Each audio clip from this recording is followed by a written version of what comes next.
Us now, member of the House Homeland Security and Financial Services Committees, Congressman Peter King of New York. Congressman, good to see you, sir. Thanks so much for joining us. Thank you, Maria. What do you expect out of Alabama today, sir?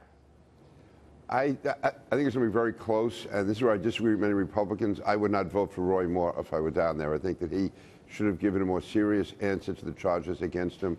And so, again, that's just my opinion on that.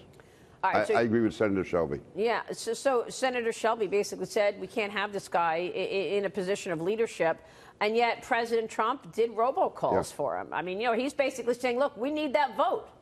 Yeah, listen, I understand that. It really is, to me, it's balancing the equities here.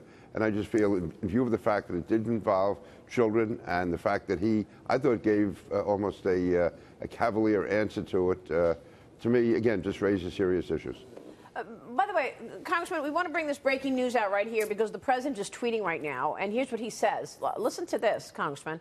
Lightweight Senator Kirsten Gillibrand, a total flunky for Chuck Schumer, and someone who would come to my office begging for campaign contributions not so long ago and would do anything for them, is now in the ring fighting against Trump. Very disloyal to Bill and crooked used. Congressman, wow, your reaction?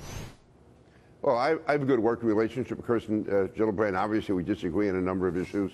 I think the president would be better advised not to get into fights with all these people. He's the president of the United States, and he's just giving more credence and credibility to people like Senator Gillibrand. And to me, as the president, politically, he should just stay above that battle. Well, I mean, Gillibrand is basically empowering the women who say that the president, when he was not even candidate, but just a civilian, touched them or did, misconduct, sexual misconduct, and she wants a congressional investigation. Would you be on board with that?